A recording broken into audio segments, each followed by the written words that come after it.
आज आपके साथ जिस जिले को लेकर हूँ वो हरियाणा का दिल कहा जाता है। हरियाणा की राजनीतिक राजधानी कहा जाता है। उस जिले का नाम है जींद। जींद एक ऐसा जिला है कि जहाँ से मान लीजिए कि राजनीति की सुगबुगाहट जब शुरू होती है तो वो पूरे प्रदेश में पहुँचती है। 2014 में भी रमेश कौशिक बीजेपी के प्रत्याशी थे और 2014 के लोकसभा चुनाव से ठीक पहले वो कांग्रेस छोड़कर बीजेपी में आए थे। और शायद ऐसा पहली बार ही हुआ होगा कि कोई विधायक रहते हुए उसको विधायक का ही चुनाव लड़ाया जाए उपचुनाव में। 90 है इसमें विधानसभाएं और राज्य में जिले हैं 22। हर जिले का सटीक विश्लेषण देखिए देश रोजाना की स्पेशल सीरीज जिलेवार हरियाणा विद संजय मग्गू। दोस्तों नमस्कार, मेरा नाम संजय मग्गू है और मौजूद है देश रोजाना के डिजिटल मीडिया प्लेटफॉर्म पर। आपके साथ चर्चा में हूँ अपने दैनिक कार्यक्रम जिसमें कि हम आपसे रोज़ रूबरू होते हैं जिलेवार हरियाणा, यानी कि जिलेवार हरियाणा के राजनीतिक समीकरण क्या हैं। मैं आपसे इसमें चर्चा करता हूं कि 2014 और 2019 में क्या हालात रहे थे और 2024 में क्या हो सकता है। अल्फ़ाबेट के हिसाब से अभी तक हम आपसे अंबाला की बात कर चुके हैं, भिवानी की बात कर चुके हैं, आपसे हम चरखी दादरी के बारे में बता चुके हैं, फ़तेहाबाद की बात हो चुकी हैं, फरीदाबाद की बात कर चुके हैं, गुरुग्राम की बात कर चुके हैं। आज आपके साथ जिस ज़िले को लेकर हूँ वो हरियाणा का दिल कहा जाता है। हरियाणा की राजनीतिक राजधानी कहा जाता है। उस ज़िले का नाम है जींद। जींद एक ऐसा ज़िला है कि जहाँ से मान लीजिए कि राजनीति की सुगबुगाहट जब शुरू होती है तो वो पूरे प्रदेश में पहुँचती है। जींद एक ऐसा ज़िला है जहाँ से कि कभी तमाम राजनीतिक दल, खासकर चौधरी देवीलाल का परिवार, अपनी राजनीतिक हसरतों को उड़ान दिया करता था। जींद ज़िले के अंदर मान लीजिए कि नरवाना विधानसभा से खुद चौधरी ओम प्रकाश चौटाला विधायक रहे हैं। इस समय उचाना कला से जो विधायक हैं वो दुष्यंत चौटाला है, उप मुख्यमंत्री हरियाणा के, और नरवाना से विधायक रहते मुख्यमंत्री बने ओम प्रकाश चौटाला। तो आपको आगे बढ़े उससे पहले बताएं कि जींद जो ज़िला है इसमें 5 विधानसभा सीटें हैं और मान लीजिए कि एकमात्र जींद ऐसा ज़िला है कि जिसमें से 3 लोकसभा जाती हैं, यानी कि 5 विधानसभा सीटें जो हैं ये 3 लोकसभा क्षेत्रों में बटी हुई हैं। अगर सोनीपत लोकसभा का बात करें तो उसमें 3 विधानसभा क्षेत्र आते हैं, जींद, सफीदो और जुलाना। ये 3 विधानसभा क्षेत्र सोनीपत लोकसभा क्षेत्र में आते हैं। उसके बाद चलते हैं तो हिसार लोकसभा क्षेत्र में आता है उचाना कला, जहाँ से दुष्यंत चौटाला विधायक हैं आजकल। और जो तीसरा जिला जो है, तीसरा लोकसभा क्षेत्र जो है वो है सिरसा, और सिरसा में आती है जींद की नरवाना सीट जो रिजर्व सीट है यहाँ की।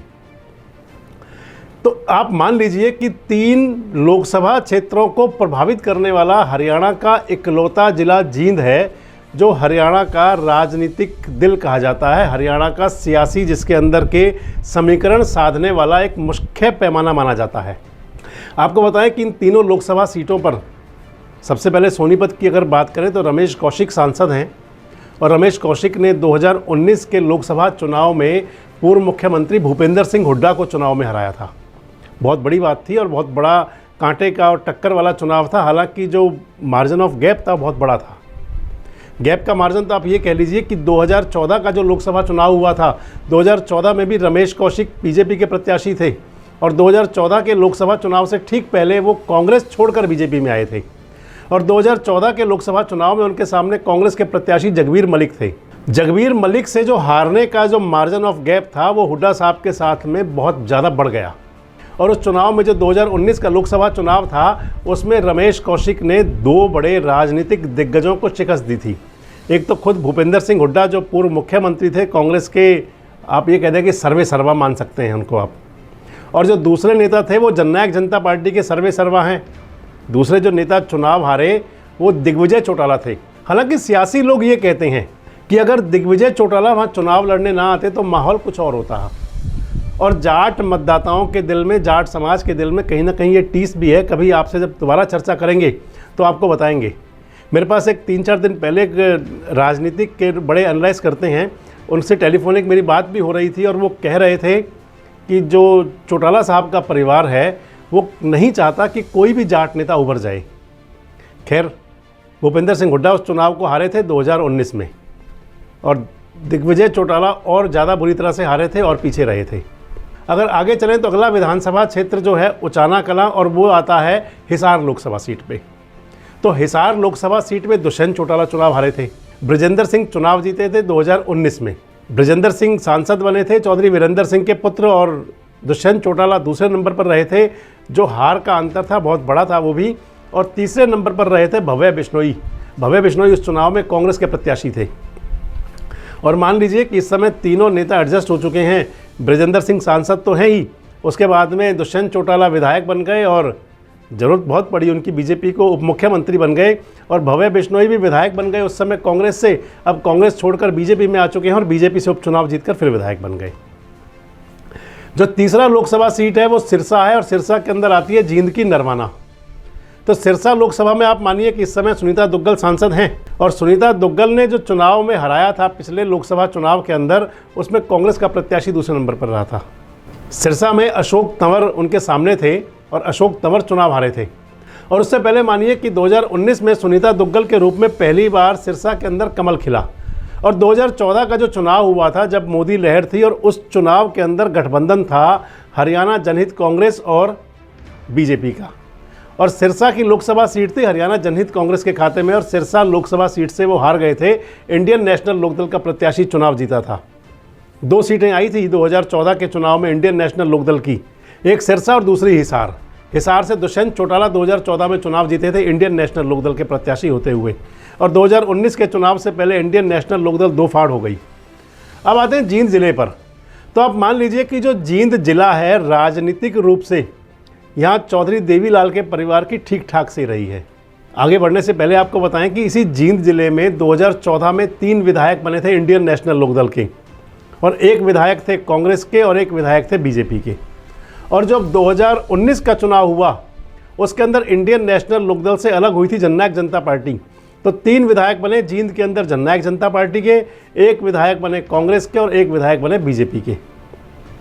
तो मान लीजिए कि वही वाला जो जींद है, जो उसका पॉलिटिकल टेस्ट है वो बदला नहीं। चौधरी देवीलाल की इंडियन नेशनल लोकदल थी, वहाँ से मतदाता टूट करके, वहाँ से मतदाता बिछड़ करके, और चौधरी देवीलाल के जो राजनीतिक वारिस दूसरे हैं अजय सिंह चौटाला और दुष्यंत चौटाला, उनके पास चले गए और 3 सीटें फिर उनको दे दी, यानी कि दुष्यंत चौटाला को। जो 5 विधानसभा सीटें हैं जींद के अंदर, जो जींद विधानसभा सीट है, बीजेपी के विधायक हैं डॉक्टर कृष्ण मिड्डा। उचाना कला से विधायक है दुष्यंत चौटाला, जननायक जनता पार्टी के विधायक हैं। जुलाना से जो विधायक है वो भी जननायक जनता पार्टी के हैं।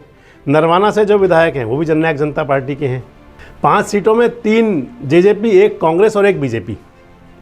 तो आगे बढ़ने से पहले आपको सिलसिलेवार बताते हैं कि इन 5 विधानसभा सीटों में 2019 में समीकरण क्या रहा था। सबसे पहले बात करते हैं जींद की। जींद विधानसभा सीट पूरे हरियाणा के अंदर बहुत महत्वपूर्ण मानी जाती है। जींद सीट से बीजेपी के विधायक जो बने डॉक्टर कृष्ण मिड्डा, उन्होंने चुनाव में जीत दर्ज की और उनके सामने चुनाव हारे जननायक जनता पार्टी के उम्मीदवार महावीर गुप्ता। महावीर गुप्ता मांगेराम गुप्ता जी के सुपुत्र थे। पूर्व जो फाइनेंस मिनिस्टर थे मांगेराम गुप्ता, उनके बेटे महावीर को टिकट दिया था जननायक जनता पार्टी ने। और 2014 का जो विधानसभा चुनाव हुआ था, इसी जींद सीट से चुनाव जीते थे इंडियन नेशनल लोकदल के डॉक्टर हरिचंद मिड्डा। डॉक्टर हरिचंद मिड्डा ने 31,631 वोट से जीत हासिल की थी उस चुनाव में। और उस चुनाव में दूसरे स्थान पर रहे थे भारतीय जनता पार्टी के सुरेंद्र सिंह, 29,374 वोट मिले थे उनको। कांग्रेस के प्रमोद सहवाग तीसरे नंबर पर थे। बाद में हरिचंद मिड्डा जी का निधन हो गया चुनाव के बाद में, यानी कि 2019 के चुनाव से पहले 2017 में डॉक्टर हरिचंद मिड्डा का निधन हो गया। और उनके निधन के बाद में जो उपचुनाव हुआ, उस उपचुनाव में भारतीय जनता पार्टी में शामिल हो गए हरिचंद मिड्डा के सुपुत्र डॉक्टर कृष्ण मिड्डा। उपचुनाव में डॉक्टर कृष्ण मिड्डा चुनाव जीते, और उपचुनाव के अंदर कृष्ण मिड्डा ने जो चुनाव हराया वो हराए थे कांग्रेस के रणदीप सिंह सुरजेवाला। बहुत बड़ा चुनाव था वो। जो उस चुनाव के अंदर, यानी कि जो मैं आपको बताने जा रहा हूँ, जो उपचुनाव हुआ था, कृष्ण मिड्डा तो इनेलो छोड़कर और चले गए बीजेपी के अंदर, और मुख्यमंत्री मनोहर लाल के सानिध्य में रह कर के चुनाव लड़ा, चुनाव जीत गए उपचुनाव में। और उपचुनाव लड़ने के लिए जो उनके सामने थे वो थे रणदीप सुरजेवाला, कांग्रेस के प्रवक्ता। और शायद ऐसा पहली बार ही हुआ होगा कि कोई विधायक रहते हुए उसको विधायक का ही चुनाव लड़ाया जाए उपचुनाव में। कैथल से विधायक थे रणदीप सिंह सुरजेवाला उस समय, और राहुल गांधी ने उनको टिकट देकर जींद में भेजा उपचुनाव लड़ने के लिए। सियासी लोग ये कहते हैं, और पंडित रामविलास शर्मा भारतीय जनता पार्टी के बड़े नेता हैं, जब ये बात चली थी तो सीधे चल पड़ा था कि भूपेंद्र सिंह हुड्डा ने अपना कांटा निकाल लिया। हालांकि चुनाव में भूपेंद्र सिंह हुड्डा भी प्रचार करने गए थे, लेकिन रणदीप सिंह सुरजेवाला बड़े अंतर से चुनाव हार गए थे। उस जींद विधानसभा सीट ने उपचुनाव में जब कृष्ण मिड्डा को जिताया, तो फिर जब सीधा इलेक्शन आया 2019 में, उस चुनाव के अंदर भी कृष्ण मिड्डा फिर चुनाव विधायक बने। वैसे जींद के लोग ये बताते हैं कि जो जींद का जो एरिया है, जींद का जो क्षेत्र है, यहाँ मिले जुले मतदाता हैं, पंजाबी भी हैं, जाट भी हैं, ब्राह्मण भी हैं, सैनी भी हैं, तमाम हर प्रकार के मतदाता हैं, अग्रवाल भी हैं। लेकिन इस विधानसभा क्षेत्र में डॉक्टर हरिचंद मिड्डा और कृष्ण मिड्डा का ठीक ठाक असर रहा है। हरिचंद मिड्डा के बारे में लोग ये बताते हैं कि वो किसी को भी, जब उनके पास लोग जाते थे तो उनको मुफ्त में दवाई देना, उनको आर्थिक मदद करना, और एक गरीबों के डॉक्टर के रूप में मशहूर थे डॉक्टर हरिचंद मिड्डा। और फिर वही छवि बना ली अपनी कृष्ण मिड्डा ने। तो डॉक्टर कृष्ण मिड्डा भी गरीबों के डॉक्टर के रूप में मशहूर रहे। आज भी कृष्ण मिड्डा उनके जो क्लिनिक है वहाँ बैठकर प्रैक्टिस करते हैं। चुनाव के अंदर उनका भतीजा, भाई, भांजा, ये सब लोग भी संभालते हैं। लेकिन कृष्ण मिड्डा के साथ में एक बात और है कि वो बात अपनी खरी कहने के भी पक्ष में रहते हैं, कि सीधे सीधे बात अपनी कह दिया करते हैं। और सबसे यही प्रमुख बात है कि कई बार उनकी अपनी पार्टी में तनातनी भी रहती है। कृष्ण मिड्डा के बारे में ये कहा जाता है कि वो अगले विधायक भी जींद में बन सकते हैं। ये भी कहा जाता है कि कृष्ण मिड्डा चाहे बीजेपी में हो या कोई पार्टी छोड़ करके कहीं और भी जाते हैं, कुछ ऐसा भी अगर होता है तो फिर भी कृष्ण मिड्डा वहाँ पर खुद मजबूत प्रत्याशी हैं, क्योंकि वो अपने साथ एक ठीक वोट बैंक लेकर चलते हैं। तो अगले चुनाव के अंदर क्या होगा 2024 में, कौन कौन प्रत्याशी हो सकते हैं, इसके बारे में आपसे तब चर्चा करेंगे जब हम विधानसभा वार आएंगे। अभी तो हम आपको जिलेवार बता रहे हैं कि स्थिति क्या है। लेकिन जींद के अंदर आप ये मान लीजिए, जींद विधानसभा सीट के अंदर, कि जहाँ एक तरफ बीजेपी, कांग्रेस, इनेलो, जेजेपी, ये तमाम पार्टियाँ होती हैं, तो कृष्ण मिड्डा खुद भी एक पार्टी हैं। और अगले चुनाव में वो क्या कदम लेते हैं, ये बीजेपी में ही रहेंगे या बीजेपी छोड़ भी सकते हैं, कई तरह की बातें चलती रही हैं। हालांकि कृष्ण मिड्डा खुद को बीजेपी का समर्पित कार्यकर्ता कहते हैं। जींद के बाद आपसे बात करते हैं जुलाना की। जींद जिले की जुलाना विधानसभा सीट से इस समय विधायक हैं जननायक जनता पार्टी के अमरजीत ढांडा। अमरजीत ढांडा ने 2019 के चुनाव में बीजेपी के उम्मीदवार परमिंदर सिंह को 24,193 वोट से हराया था। परमिंदर सिंह उस चुनाव में, यानी कि परमिंदर सिंह 2014 में भी विधायक थे, इंडियन नेशनल लोकदल के विधायक हुआ करते थे। जब इंडियन नेशनल लोकदल दो फाड़ हुई तो परमिंदर सिंह ने छोड़ दी इंडियन नेशनल लोकदल और बीजेपी में शामिल हो गए। और जुलाना से उन्होंने चुनाव लड़ा बीजेपी के प्रत्याशी के रूप में, और उस चुनाव में वो जननायक जनता पार्टी के प्रत्याशी से अमरजीत सिंह ढांडा से चुनाव हार गए। जो 2014 का विधानसभा चुनाव था, उसमें इंडियन नेशनल लोकदल के प्रत्याशी रहते परमिंदर सिंह ने 54,632 वोट हासिल की थी और चुनाव जीते थे। उस चुनाव में दूसरे नंबर पर रहे थे कांग्रेस के धर्मेंद्र सिंह, उनको मिले थे 31,826 वोट। तीसरे नंबर पर यहाँ रहे थे बहुजन समाज पार्टी के अरविंद कुमार शर्मा। अब इंडियन नेशनल लोकदल से विधायक रहते हुए परमिंदर सिंह ने इनेलो छोड़ी और बीजेपी में गए, और बीजेपी के अंदर जाकर वे चुनाव हारे। जननायक जनता पार्टी के नेता वहां पर चुनाव जीत गए, अमरजीत ढांडा। इस समय बताया जाता है कि वहां पर कांग्रेस के प्रत्याशी का ठीक ठाक असर है। जो अगला जो चुनाव होना है, बताते हैं कि वहां पर जो मुख्य मुकाबला होगा वो देवीलाल परिवार से कांग्रेस और बीजेपी के प्रत्याशी के बीच में होगा। और जुलाना के अंदर कौन से नए समीकरण बनेंगे, इसके बारे में आपसे तब बात करेंगे जब जुलाना विधानसभा की चर्चा करेंगे।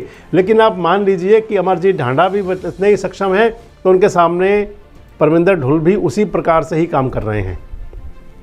अगले चुनाव में क्या होगा, इसके बारे में आपसे चर्चा मैंने आपसे पहले ही कहा कि अभी हम जिलावार चल रहे हैं। इसके बाद आपसे बात करेंगे लोकसभा स्तर पर कि क्या क्या समीकरण बनने हैं, और फिर हम आपसे 90 की 90 विधानसभाओं की बात करेंगे और ग्राउंड रिपोर्ट आपको बताया करेंगे कि लोग चाहते क्या हैं।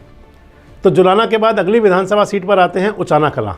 तो जुलाना के बाद अगली विधानसभा सीट पे आते हैं सफ़ीदो मंडी विधानसभा सीट से जो चुनाव जीते वो कांग्रेस के प्रत्याशी सुभाष गंगोली, और सुभाष गंगोली ने चुनाव हराया भारतीय जनता पार्टी के बचन सिंह आर्य को। 3,658 वोटों से चुनाव हारे बचन सिंह आर्य। बचन सिंह आर्य भी एक कद्दावर नेता हैं, मंत्री रहे हैं कई बार सरकार के अंदर। और सफ़ीदो विधानसभा क्षेत्र भी आप मान लीजिए कि मिला जुला विधानसभा क्षेत्र है। यहाँ पर पंजाबी मतदाता भी हैं, यहाँ पर गुजर मतदाता तो कम है, जाट मतदाता भी हैं, यहाँ पर सैनी मतदाता भी हैं। तमाम तरह के जो मतदाताओं का विधानसभा क्षेत्र है सफ़ीदो। और सफ़ीदो विधानसभा सीट से 2014 में जो चुनाव जीते थे वो निर्दलीय प्रत्याशी थे जसबीर देसवाल। 2014 में जसबीर देसवाल को 29,369 वोट मिले थे और वो विधायक बने थे। और उस चुनाव में जो चुनाव हारी थी वो थी भारतीय जनता पार्टी की वंदना शर्मा। वंदना शर्मा को वोट मिले थे 27,947। भारतीय जनता पार्टी की कद्दावर नेता रहीं, विदेश मंत्री रहीं, बहुत बड़ी पावरफुल नेता थी सुषमा स्वराज, उनकी बहन है वंदना शर्मा। और वंदना शर्मा उस चुनाव में हार गई थी। तीसरे नंबर पर रहे थे वहाँ पर इंडियन नेशनल लोकदल के कलीराम पटवारी। कलीराम पटवारी इससे पहले इनेलो के विधायक हुआ करते थे, लेकिन उनकी सीट बदली, उनको सफ़ीदों भेजा गया और सफ़ीदों में वो चुनाव हार गए। सफ़ीदों सीट पर इंडियन नेशनल लोकदल से जोगिंदर कालवा थे, जेजेपी से दयानंद कुंडू थे और बीजेपी से जसबीर देसवाल थे इस चुनाव के अंदर। तो आगे चलते हैं उचाना कलां पर। उचाना कलां विधानसभा सीट से इस समय दुष्यंत चौटाला विधायक हैं। दुष्यंत चौटाला ने भारतीय जनता पार्टी के उम्मीदवार प्रेमलता हैं, उनको 47,452 वोटों से हराया था। प्रेमलता जी ब्रजेंद्र सिंह सांसद हैं, उनकी माता जी हैं। बांगर चौधरी बीरेंद्र सिंह की धर्मपत्नी हैं। और मान लीजिए कि उचाना कलां विधानसभा सीट इस समय भी बहुत हाई प्रोफाइल सीट बनी हुई है और इसी उचाना कलां को लेकर के गुस्से में रहते हैं चौधरी बीरेंद्र सिंह। उनको रहता है कि कहीं दुष्यंत चौटाला को टिकट अगर मिल गया गठबंधन में या गठबंधन से अलग होकर के, यानी कि बीजेपी और गठबंधन जेजेपी का रहा, तो उस स्थिति को लेकर के बहुत ज़्यादा परेशान भी रहते हैं वो। और परेशानी की बात यह है कि चौटाला परिवार और बीरेंद्र सिंह का परिवार हमेशा आमने सामने होता रहा है। 2019 में जहां दुष्यंत चौटाला जीते, उन्होंने प्रेमलता जी को हराया, तो 2014 में उचाना कलां सीट से दुष्यंत चौटाला चुनाव हारे थे। उस चुनाव में बीजेपी की प्रेमलता यानी कि प्रेमलता चौधरी चुनाव जीती थी। 79,674 वोट मिले थे उनको उस चुनाव के अंदर। और दूसरे स्थान पर रहे थे उस चुनाव में दुष्यंत चौटाला, इंडियन नेशनल लोकदल के प्रत्याशी थे उस समय। 72,194 वोट मिले थे उनको, लगभग 5,000 वोट का अंतर था। और तीसरे स्थान पर रहे थे बहुजन समाज पार्टी के रणधीर सिंह। तो उचाना कलां विधानसभा सीट जो है, इस पर इस समय भी पूरी रार है। पूरी रार इसलिए कि मैंने आपको पहले ही बता दिया कि उचाना कलां को लेकर के खासकर चौधरी वीरेंद्र सिंह बहुत परेशान रहते हैं। और उनकी परेशानी का सबब इतना बड़ा है कि वो कोई मंच हो, हर मंच से कहते हैं कि दुष्यंत चौटाला से यानी कि जननायक जनता पार्टी से गठबंधन तोड़ो। 2 अक्टूबर को अपनी आवाज़ भी सुना चुके हैं, लेकिन उनकी आवाज़ शायद अभी गूंज नहीं रही। तो उचाना कलां के अंदर आप मान लीजिए कि दुष्यंत चौटाला तो अगले प्रत्याशी भी होंगे। उस स्थिति में प्रेमलता जी क्या करेंगी? और अगला जो एक बार जाकर के आपको ध्यान हो तो उचाना में गए थे अभय सिंह चौटाला और बोल के आए थे कि अगला चुनाव या मैं लड़ूंगा या ओम प्रकाश चौटाला लड़ेंगे। तो मान लीजिए कि उचाना की अगली लड़ाई भी बहुत गंभीर होने वाली है। अगर क्या चौधरी ओम प्रकाश चौटाला को चुनाव लड़ने की इजाज़त चुनाव आयोग देगा? क्या अभय सिंह चौटाला अपने भतीजे को वहाँ पर भतीजे के सामने ताल ठोकेंगे या दादा पोते के सामने होगा? बहुत सारे सवाल रहेंगे। और उचाना कलां के बारे में आपसे मैं जो वही कह रहा हूँ कि जब विधानसभा स्तर पर आएंगे तो ग्राउंड रिपोर्ट के साथ आपसे बात करेंगे कि उचाना कलां का अगला समीकरण क्या हो सकता है। और अब बात करते हैं जींद जिले की अंतिम विधानसभा seat Narwana. Narwana seat reserve seat है और नरवाना से चौधरी ओम प्रकाश चौटाला विधायक रहे हैं। नरवाना से शमशेर सिंह सुरजेवाला जी विधायक रहे हैं। नरवाना से रणदीप सुरजेवाला विधायक रहे हैं। और बाद में नरवाना सीट हो गई रिजर्व।